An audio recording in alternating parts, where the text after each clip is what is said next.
Woohoo! It is Monday and we're back, and this episode was amazing. I'm very happy because I saw my boy a lot during this episode, and I am a huge Park Moojin fan, so I'm very happy. But at the same time, there is a lot to discuss, a lot of information, and there's some sad points I'm just gonna talk about when we get there. It's fine.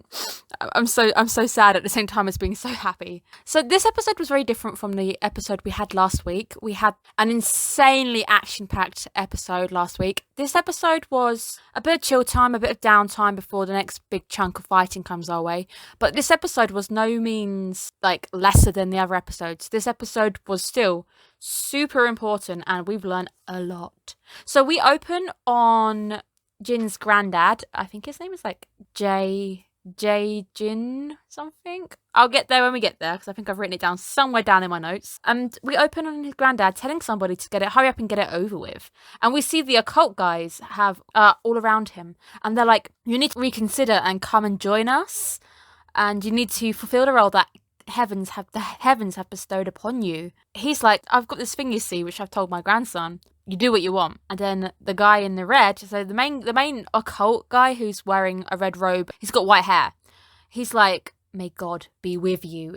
And we take a flash after that to Jin, who is at home laying on the floor looking at his picture of his grandfather going, "What are you doing, Gramps?"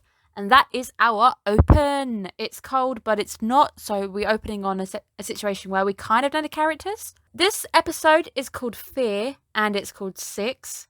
Ironically, this is the 6th episode. We are halfway through. Oh, and I am invested. I am so invested. Okay, so we open on Big Bang, that channel who they're like our catch-up channel for the God of Highschool, and we're getting a Q&A session, and we see Q and O. So Q is the green-haired guy, O is the white-haired associate.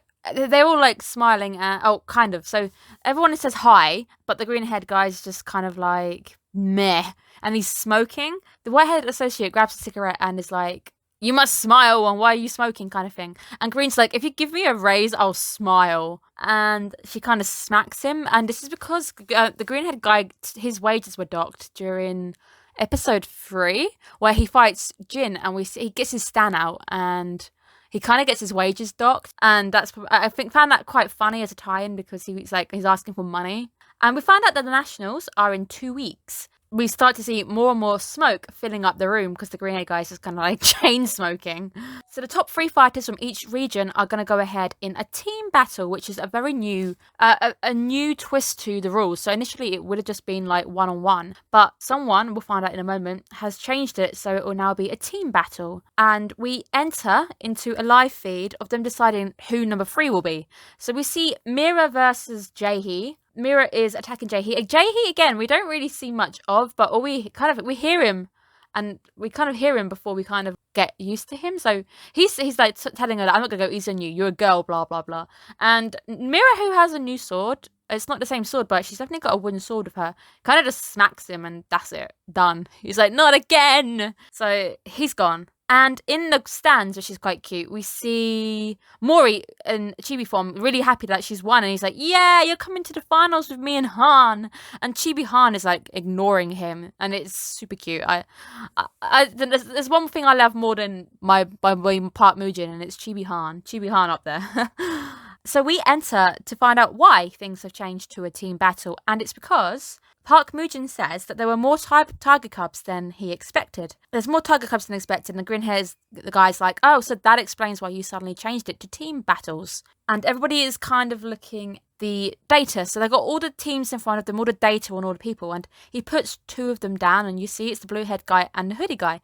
This is the first time we see a proper clear headshot of these guys, because last episode we saw kind of half-body shots or shadow shots.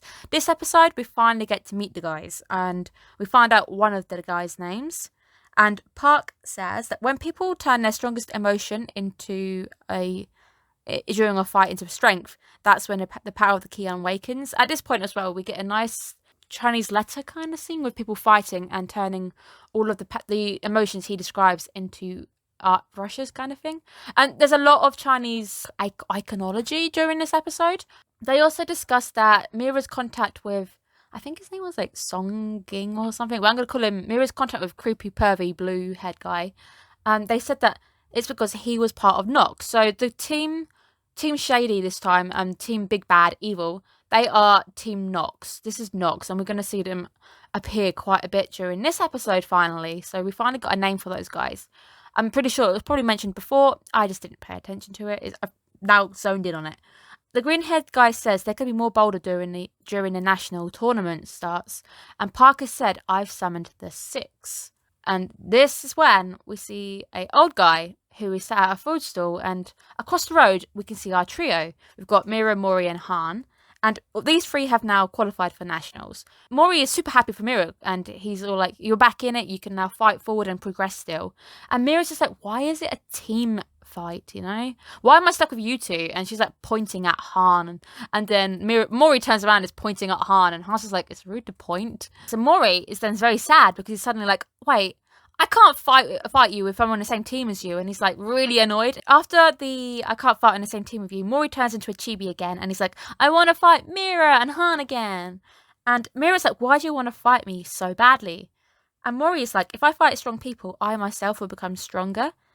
And Mira's like, "Is that it?" And he's like, "Well, what other reason would there be?" And she's like, "Well, what will you do when you become stronger? Like, I'm trying to revive the Moonlight Sword, but what are you trying to do?" Han's even like, "Do you want a wish granted?" Because obviously he himself is in it for a wish, whilst Mira's in it for a reason. Maury just says, "Oh yeah, I guess the wish thing's a thing. But if I get stronger, I myself will get stronger, and being strong is cool." And the guys just kind of walk off because he's kind of like annoyed them. And he's there on a crossing. And Maury crosses the old man and he kind of stops because I feel like he kind of registers the old guy's there. And then he looks around for the guy, but he's gone. And even when the guys are calling him to come back to the road and "What the hell are you doing?" because there's cars coming, Maury's still looking around for the guy. So it's a bit weird. It's like Maury sensed him, but he kind of vanished, which is interesting. So Maury kind of did tune in to him being there. So we cut now to the old guy and my boy is there. Park. The old guy's like, "You called me out here for this." And he throws a card at Park, which shows he's one of the six. I will talk more about the six in a bit, just not yet, because I've got quite a bit to say on that. The old guy like turns invisible and Park suddenly is like hunting around, and the old man appears out of nowhere and punches Park in the chest, and there's blood everywhere.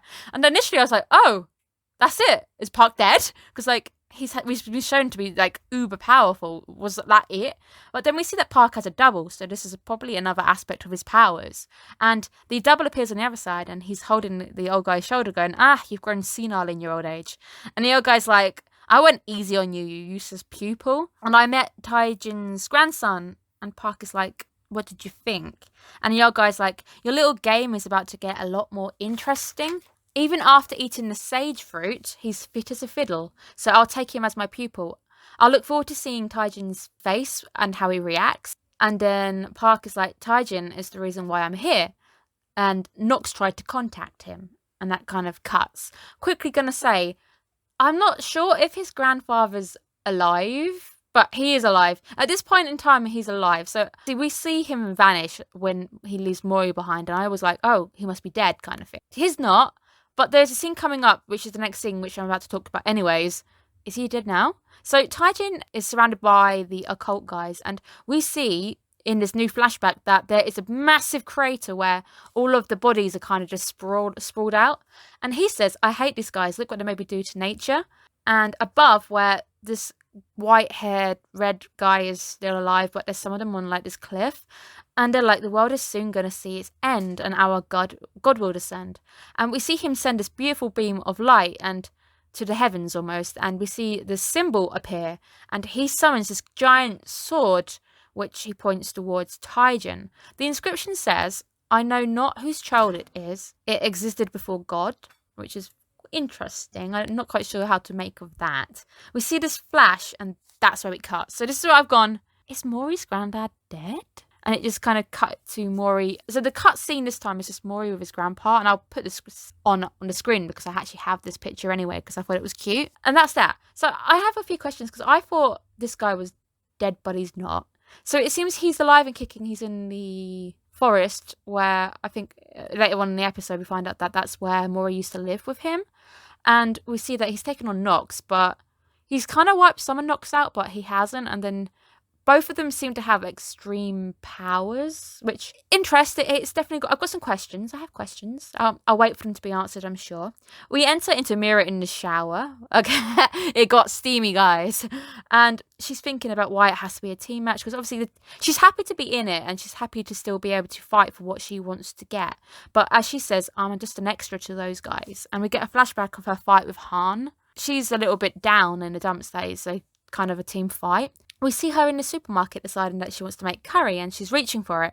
And then we see the referee and, oh my God, this anime just built me up to love this referee suddenly this episode and then broke my heart into pieces. This guy is with his family and his kid, who is a girl, is wearing glasses like her dad, and it is super adorable.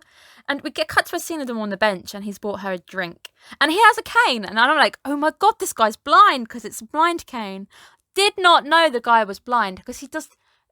From all these scenes we've seen with this guy of him like announcing and him fighting with Mori during the fight, he can I don't know, he just feels like he can see but he can't see, but maybe it's part of his powers, because sadly we're not going to get many answers of this, because sadly this is the last, I think this last chunk with Mira, this scene is the last almost we see of the guy.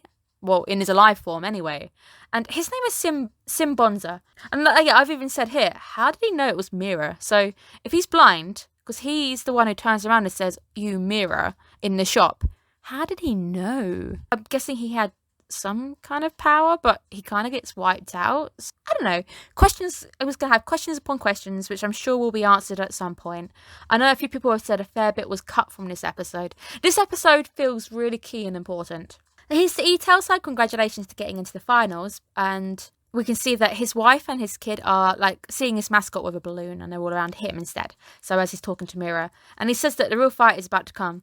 I called it, guys. I called it initially. I've even written right by this bit here, which with the kid and his wife with the mascot. This mascot creeps me out. I don't trust it. And that's all I've put. So I kind of knew something was up with the mascot straight away. I just don't trust it. It must be like this Five Nights at Freddy's thing. I just don't trust mascots and furries. I'm sorry. They're hiding something. Mira is like, thank you, but I was saved by the rule change. But it seems like you made it on your own skill. You haven't drawn out the power of the strength of the Moonlight Sword yet. And then we cut to Park and Han. This is another very big important scene. I'm also really impressed that like Park just kind of comes out and tells Han everything. I guess he's not trying to hide it, but everything now is kind of like, this is it. This is like the super important scene when he tells him everything. So Park says, congratulations on coming second. Will you fight onwards to the top of the God of Highschool? Because I know you've lost your motivation to fight. Han is like, I've racked up a huge debt. We get a flashback to the letter scene when she's handing him a letter, and Mira hands Han the letter, and Han is like, if I don't, I know a guy who's going to come back from the dead just to come and kick my ass. So I need to keep going. And Park, who thinks, he suddenly thinks in his head, this guy now has the eyes of a man.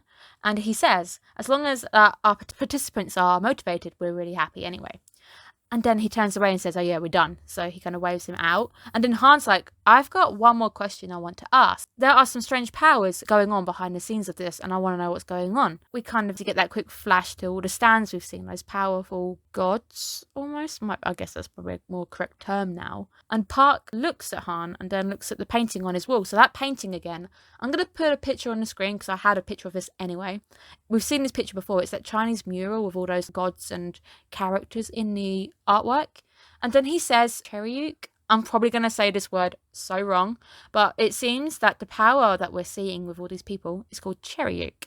Or Charyuk, I don't know, Charyuk. We get to Mori, who's right beside the river. He's training. He's in that awesome yellow tracksuit again. And he's like, I must train. So he's like, gotta train. And he's chasing after a cat in his chibi form.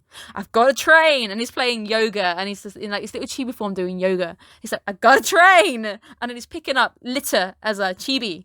And then he's like, I gotta try. Oh, what am I doing? And he sits on the river. We see these boys whose balloons got stuck in the tree. Mori is like, I'll get the balloon your grandmother gave you before she died. And it's just, his overactive imagination has struck again, guys. And the kid this time's like, but my grandma's fine. Finally, someone has called him out on his overactive imagination. As he's trying to reach the balloon, the branch underneath him breaks, and he somersaults to the ground, and he lands in quite a cool, sexy pose, and he's holding a balloon, and all the kids are like, oh my god, that was amazing. Gives them the balloon, and then he looks at his ankle going, oh, I might have twisted my ankle. And then out of nowhere, the old guy kind of stabs him with a needle in the ankle. So this old guy just sneaks up on him and stabs him with a needle. And I'm hoping it's a clean needle, guys. And he's like, oh, it's a light sprain. And then Maury's like, oh, my foot doesn't hurt anymore. And then that cuts. I'm just like, guys, there's like this is a weird world where old guys are walking around with needles stabbing people. Okay, and then we get back to Sim, who I've got a little love heart by. Oh, my heart's about to break. So he tells Mira that there's people with great strength who are taking part in the tournament. And he grabs a stick and he's like, you're taking on everyone alone. And he smacks the stick into the ground and it snaps because you're going to run into a greater strength. You need to put your feelings into your sword. And Sim picks up the branch again. And he says, once you put your feelings into your sword and it's time to strike, do not hesitate.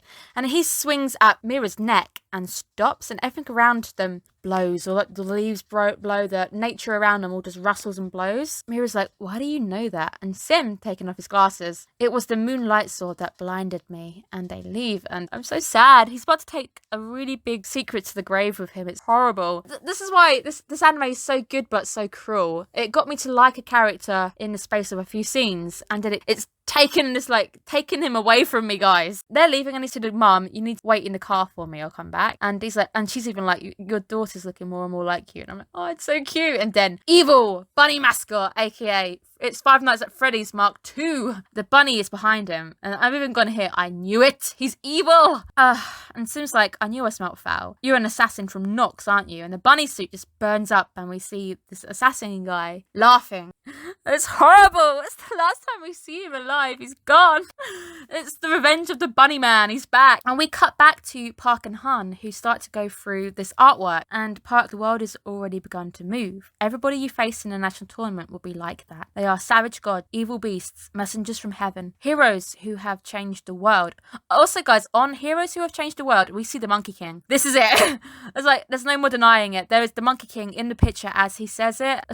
Somebody's been told they've been a monkey a few times now, and a few people telling me that this is linked to, I think it's Journey to the West, the Monkey King, Song Woo King. I only know Song Woo King because my friend cosplayed him, and it was an amazing cosplay. And then I know that he was released in Warframe as an option, as a Warframe, and it didn't look anything like the Monkey King. So the Monkey King's in the picture. Park says your opponents are borrowing otherworldly powers from beings, and they are making those powers their own. He then says the levels and numbers displayed there, obviously referring to the watch, because Han looks down at his watch. They express the latent potential for those who have the power of Ryuk. I'm gonna keep saying this word wrong. And they're drawing from the powers from God to make it their own. And this is what God of Highschool is about. How are you and your teammates gonna fight? And that's the end of that scene. That scene which gave us pretty much the lowdown on the entire anime. That's it, guys. We now have all the information we kind of know about the powers and what we're seeing. We then cut to another very interesting scene. We have the blue-haired guy opposite the hoodie guy. And the hoodie guy's like, hey, long time no, whoa. And the blue-haired guy punches at him. And we see that the hoodie guy has caught it with an open hand. And he's like, I win. And then we get this janitor guy who's like, what are you guys doing here? How did you get in? This place is off limits. You need to leave. The blue head guy then opens up a rift which has teeth in it. I'm currently watching another anime airing this season. It's into its second season now. You'll understand why if you are watching this anime, why it suddenly reminded me of this episode and this anime in particular. It is Muyo and Roji's Bureau of Supernatural Investigation second season.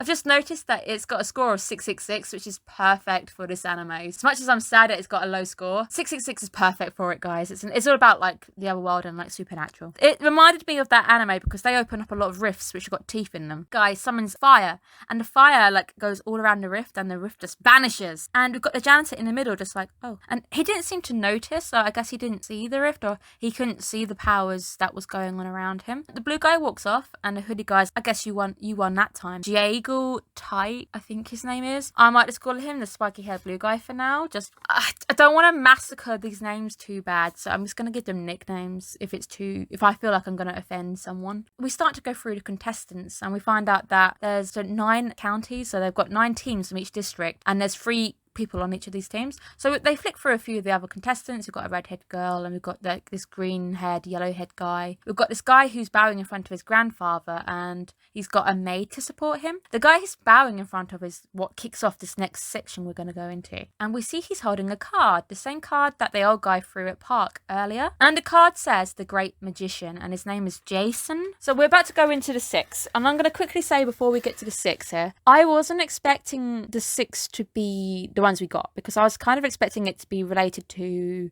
gods, or maybe it's going to be the 7 sins, or maybe it's going to be the tarot cards or something, but it's not.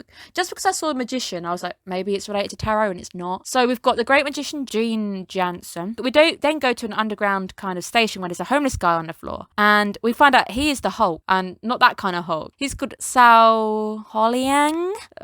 He could be homeless guy for now, but I feel like that's a bit offensive, so I might just call him Sao. We go to a mob hideout where there's the loan shark called Kim Dushik. Then there's then we've got the old guy who we find out is called the Divine Doctor, and he's called Na Bonchim, which is ironic because he wasn't just carrying a needle around for no reason. So he is actually a doctor, so he did fix Maury's brain. We didn't get a feminine outline, but I mean, I'm not making any calls yet. And this one's called Rebirth, and we see the name is called Kim Ungyo. Massacring these awfully. And then there's Park, and oh my god, Park is Tiger Cub. Park is actually called Tiger Cub. That's his 6. Park is one of the 6, and he is the Tiger Cub. So all this time he's been looking for Tiger Cubs when he himself is a Tiger Cub. That was cool. I'm happy that's cool. I like that. And now we end up at Maury's house, and Mira and Han have come knocking for him because he's overslept again. Maury is like, how do you know where I live? And Mira, in the sarcastic voice, is like, we asked admin, because that's what Maury did when we had the wedding episode. He found out where Mira lived because he bugged admin. So admin's really not got the tightest lips when it comes to the information on all these contestants. And Han asked, do you live alone? And Maury is like, yeah, I used to live in the mountains with my grandfather, but he said I needed to go to school. Mira says, are these your parents? Because she's holding a picture of Maury with these 2, well, presumably parents. I'm always like, no idea. I hired those guys that take that picture. Grandpa said that I get a lot of slack for it, so I just hired some people. So we find out he hasn't really got parents present. We see that Mira's kind of like fiddling with her shoulder, and she's like, oh, it's sore from training. And we see Maury come in and tap her shoulder in a few places, and he's like, so did that hurt? And she's kind of shocked, like, what did? We see that the 3 have now left, and they're discussing chariot, and we can see Mira swinging her arm. So I guess, did he cure her arm? Which is quite interesting. So does Maury know how to do like basic healing or something? Because I mean, he taps the 3 positions where I think are probably like hotspots. You know, when you have nerve endings, so he's tapped pressure points, that's it. Maury has tapped pressure points to almost unrelease it. So if anything, Mira probably had tension built up, and he's been able to tap them and unrelease it. I'm not going to get this right. I know there's a practice somewhere where they go around your legs and they knock your leg with a quick tap, and some people use like little metal beaters, like little drumsticks, and it's all about just releasing certain points of your body where the tension builds. So I'm guessing it's similar to that. And I'm impressed that my boy Han is talking about Cheriok. So he's told everything from Park has now been expressed to these guys. And Maury's like, I don't know anything about God. But Han's like, well, you saw it, right? And Mira's like, that wasn't normal. And this is what was something I was wondering, was whether everyone can see these mystical powers. It turns out people can see these stands, but at the same time, just seeing them, to them, as Mira says, it's not normal. So we know that having these godly powers or these stands isn't a normality in this world, because I know a few people were like, oh, well, there's no such thing as magic in this world, which is fine. And people don't have apparently superpowers, so they're borrowing powers. That's fine. I just wanted to know how many people had them, were people aware of them, what's the extent of people knowing about these Cheriok power thing. Han's like, we must assume that everybody in the tournament has these powers. But Maury's like, that's fine. It makes, the stronger they are, the more fun it's going to be, and we're going to win. And then that's it. We now switch to, time has come to find the strongest high schooler, and our announcer is different. He's wearing like a tuxedo, which I'm going to mention something in a minute. He's wearing different glasses, but he's almost like, he still mimics Sim's movements and everything, but we can see it's a different guy. He's got black hair, and he's wearing almost like Ozzy Osbourne type Dio glasses. So we find out there are 9 teams, and these 9 teams are from each section.